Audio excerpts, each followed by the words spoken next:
안녕하세요. 주식의 소리의 애솔입니다. 네, 3월은 시간이 조금 더디게 흐르는 것 같아요. 보통 공모주로 막 하다 보면 어느새 한 달이 훌쩍 가곤 했었는데 아무래도 뜨문뜨문하다 보니까 그렇게 느껴지는 것 같습니다. 다들 마찬가지이실 것 같은데 이제 3월은 진짜 마지막 일정 하나만 남겨놓고 있네요. 키움 제6호 스펙 관련한 기본적인 내용 살펴보고요. 수익 예측 결과도 같이 공유하고요. 마지막으로 이번 스펙 참여를 위한 경쟁률 마지노선 나름 계산해 보면서 마치도록 하겠습니다. 자, 키움 제6호 스펙의 발기인은 아이디벤처스, 리코 자산운용, 코델리아 투자자문인데요. 이 중에서 아이디벤처스가 지분율 86.95%로 발기인이자 최대 주주로서 참여를 합니다. 아무래도 합병 대상 법인을 물색하는 데 있어서 아이디벤처스가 가장 적극적으로 참여할 것으로 보이죠. 네, 그럼 아이디벤처스는 뭐냐? 아이디벤처스는 벤처캐피탈인데요. 국내 최초의 지식재산권 IP 전문 VC입니다. 지식재산권을 보유하고 있는 업체 위주로 투자를 진행한다는 뜻이에요. 근데 기사 몇 개를 찾아서 읽다 보니까 약간의 복잡한 문제가 계속됐던 벤처캐피탈이다라는 것을 알게 됐습니다. 2017년부터 해서 대주주 변경 문제가 쭉 이어져 왔다고 해요. 작년이 돼서야 조금 정리가 된 모습이고요. 보시면 2017년에는 아이디벤처스의 대주주가 인텔렉추얼 디스커버리라는 회사였는데 아이디벤처스하고 법적인 문제가 계속해서 발생하고 적자가 이어지다 보니까 아이디벤처스의 지분을 공개 매각했대요. 결국에 아이디벤처스는 이 이유 때문에 펀드 결성과 운용에 차질이 생길 수밖에 없었습니다. 그리고 2018년에 IDV 홀딩스라는 회사로 대주주가 변경이 됐는데 IDV 홀딩스는요, 전자신문과 디스플레이테크가 7대3 비율로 투자금을 출자해서 만든 지주회사였어요. 근데 또 문제는 IDV 홀딩스로 인수가 만료된 시점에 전자신문이 갑자기 VC, 이 벤처캐피탈 진출 계획을 철수하겠다고 해버려서 이 전자신문이 보유하게 된 지분은요, 다시 온셀텍이라는 회사에게로 넘어갔고요. 이때 온셀텍이 지분을 인수하면서 온셀홀딩스라고 이름을 또 변경했다고 하네요. 굉장히 복잡하죠. 그래서 아래 그림의 왼쪽 2018년의 지분 구조를 보시면 온셀홀딩스와 2017년의 최대 주주였던 인텔렉추얼 디스커버리가 같이 아이디벤처스의 지분을 보유하고 있다는 것을 알 수가 있는데요.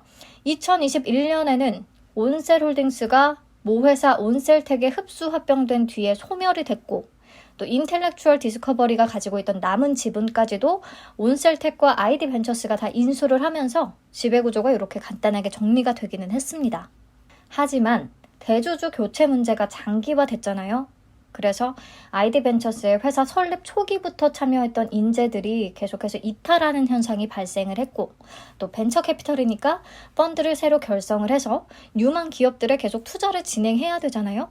근데 펀드를 결성할 때 감점 요인으로 작용을 하는 바람에 출자자를 확보하기가 어려웠고 결국 신규 펀드 결성이 잘 안 됐죠. 성과를 그래서 잘 못 냈어요. 이런 측면에서 저는 별로 좋게 보이지는 않았고요. 이번에 스펙 참여가 처음이라는 부분도 조금 위험 요인이기는 합니다. 과거의 포트폴리오를 살펴보면 HPO, 크래프톤, YM텍, S&D, 에드바이오텍, RBW 등등이 있는데요. 몇몇 기업은 성공적인 사례로 꼽을 수 있겠지만 우리 입장에서 HPO, S&D, 에드바이오텍 이런 걸 들었을 때 그저 달갑지는 않은 종목들 되겠습니다. 합병 대상 기업을 찾는 데 있어서 약간 뭔가 제가 볼 때는 불안한 측면이 있는 것 같아요. 당연히 잘 해주길 바라는 마음이지만요. 네, 다음 임원진들의 스펙을 한번 살펴보면요. 신가형 대표이사, 구본진 사내이사 정도가 M&A와 IPO 관련 경력을 보유하고 있더라고요. 신가형 대표이사는 현재 아이디벤처스의 글로벌 투자본부 상무로 일하고 계시고요. 진로 IPO와 히든 챔피언 스펙 1호 IPO에 참여한 이력이 있습니다. 구본진 사내이사는 한국투자증권 IB 본부를 거쳐서 현재 키움증권의 기업금융 2팀 이사로 근무하고 계신데요. 다양한 종목의 IPO 실무에 참여한 경력을 보유하고 계십니다. 굉장히 많죠. 21년에는 오로스 테크놀로지, 나노 CMS, 바이오플러스에 참여하셨네요. 네, 이 정도 참고 사항으로 보면 되겠고요. 키움증권의 과거 스펙 리스트를 한번 보겠습니다. 성과가 그리 좋지 못합니다.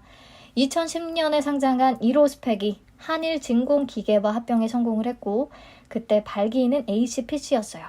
그 뒤 5년 만에 2호 스펙 합병에 성공합니다. SGA 솔루션즈와 합병했고요. 이때도 마찬가지 발기인은 역시 HPC였네요.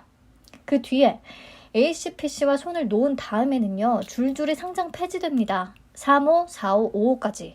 그래서 스펙 합병의 성공률이 높은 하우스는 아니다라고 볼 수 있겠어요. 해산시 한 주당 지급 예상 금액은 예치율 1.5%를 가정하고 계산했다는 거 약 2,091원 예정입니다. 공모를 통해 2,000원의 배정을 받았다면 3년 내에 합병 대상을 찾지 못하고 상장 폐지가 되더라도 우리는 주당 91원 정도는 챙길 수가 있겠습니다. 중간에 금리가 변동되면 다를 수는 있어요. 자, 그럼 공모 개요 살펴보고요. 수용 예측 결과까지 한번 보겠습니다. 총 320만 주를 공모합니다. 그래서 공모 규모는 64억 원. 네, 소형 스펙에 속하기는 하네요. 일반 청약자에게 배정된 물량은 80만 주입니다. 청약은 28일부터 29일까지 진행되고요. 환불은 이틀 뒤인 31일에 바로 됩니다. 상장은 4월 6일로 예정돼 있어요. 키움증권에서 청약 가능하고요. 넘어가서 수요 예측 경쟁률은 1118.75대 1을 기록했습니다. 제 생각보다는 높은 경쟁률이에요. 최근에 유진 스펙 8호와 하나금융 21호 스펙보다는 낮지만 스펙은 그래도 1000대 1 이상이면 저는 높다고 생각합니다. 의무보유 확약은 따로 신청받지 않았더라고요. 그래서 참고할 정보가 경쟁률밖에 없네요.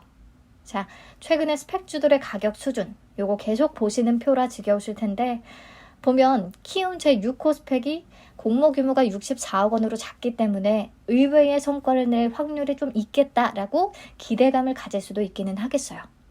과거에 규모가 작았던 스펙들이 갑자기 급등하는 모습을 보여준 사례가 많으니까요.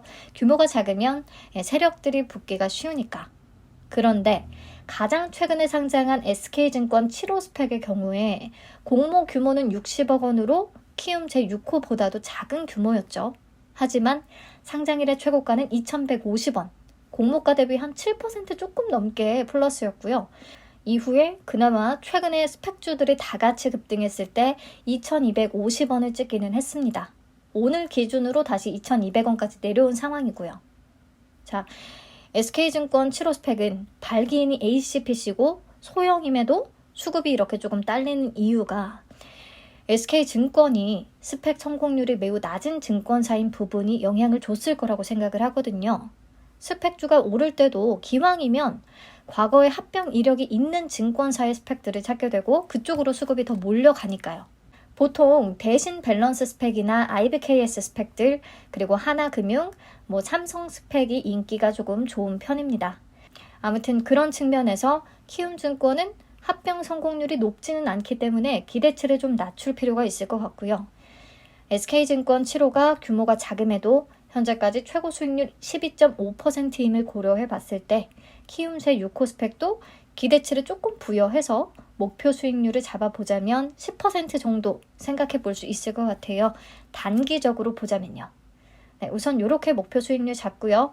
배정 물량과 청약 한도 체크하고 마지막으로 경쟁률 마지노선을 한번 계산해 볼게요. 총 80만 주가 배정됐으니까 균등 물량은 40만 주 되겠습니다. 청약 건수는 얘기했듯이 완전 인기 있는 스펙이 아니고서는 3만 건을 잘 넘지가 않습니다. 이번 스펙이 저는 크게 매력적이지는 않지만 지금 스펙주 말고는 청약할 공모주가 없기 때문에 예상외로 참여도가 높을 수도 있다는 것을 감안해서 제가 3만 건으로 우선 잡았습니다. 그러면 균등 배정 수량은 13주 정도가 되겠네요. 균등만 받아서는요. 5% 수익을 냈을 때 새콤달콤 2개 정도 사 먹을 수 있을 것 같은데요. 비례까지는 참여를 해야 그나마 의미가 있겠습니다. 일반 고객이라면 키움증권의 최대 청약 한도는 5만 2천 주 됩니다. 증거금으로 1억 400만 원까지 가능하세요.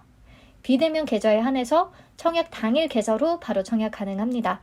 최소 청약 수량은 10주지만 균등 배정 예상 수량이 10주를 넘어가게 되면 20주를 청약하시고요. 만약에 20주를 넘어가게 되면 30주를 청약하시면 되겠습니다. 청약 증거금률 100%라는 거 체크하시고요. 네, 이번 스펙의 또 최대 장점은 온라인 청약 시에 수수료가 무료라는 거. 이게 스펙 청약에 있어서는 큰 메리트 되겠습니다. 정리하자면 발기인은 아이디 벤처스로 크게 매력적이지는 않다.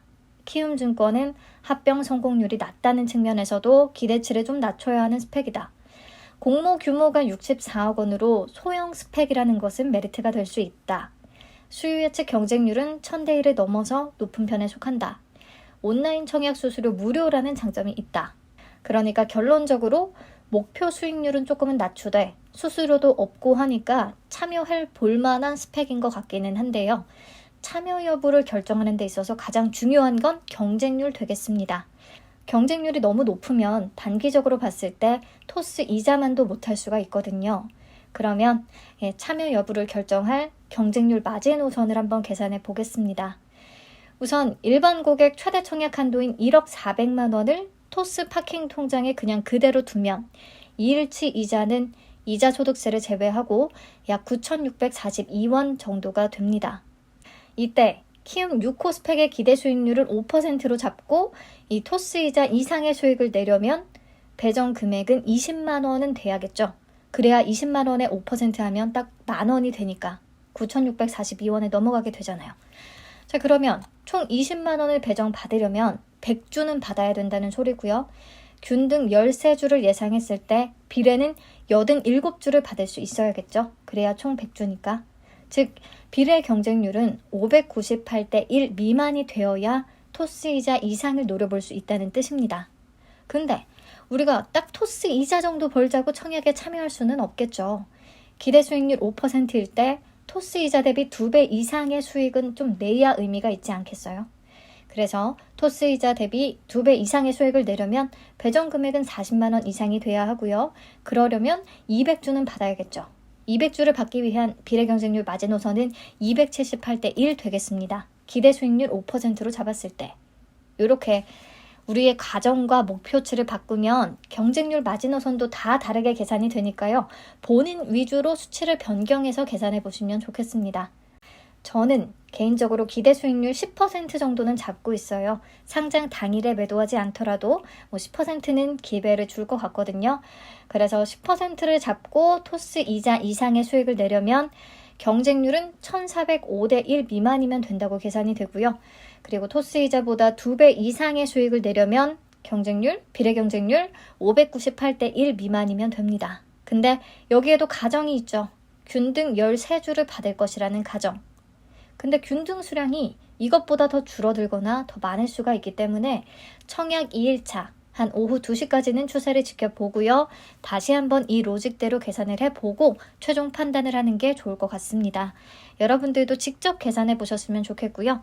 저도 청약 2일차에 다시 이렇게 표 만들어서 업로드해 드릴 예정입니다. 자, 키움 제6호 관련해서는 이 정도로 살펴보고요. 현재 4x4라는 종목을 제외하면 앞으로 남은 공모 일정도 스펙주들밖에 없어요. 근데 스펙을 이렇게 공모로 참여하는 것보다 현 시점에서 상장 후 1년 이상이 된 스펙 중에서 합병 대상을 아직 못 찾은 것들, 그 중에서 규모가 작거나 발기인 등등 매력적인 요소가 있는 스펙들 한번 찾아보면 좋겠다라는 생각이 들기도 하고요. 합병 공시 후에 거래가 다시 재개됐을 때 주가는 실제로 급등을 하는지 얼마나 상승하는지 이런 것도 찾아서 좀 데이터화 시켜볼 필요가 있을 것 같다고 생각을 합니다. 또 아예 합병 절차가 마무리 다 되고 나서 합병 신주가 상장된 이후에는 또 어떤 흐름을 보이는지 이런 정보들 취합해서 공유해 볼 예정이에요. 필요하신 분들은 참고하시면 되겠고요. 저는 여기서 인사드리겠습니다. 이번 주도 고생 너무 많으셨어요. 주말에 전국에 강한 돌풍을 동반한 비가 내린다고 하니까요. 외부 활동하실 분들은 꼭 조심하시고요. 다들 행복한 주말 보내세요.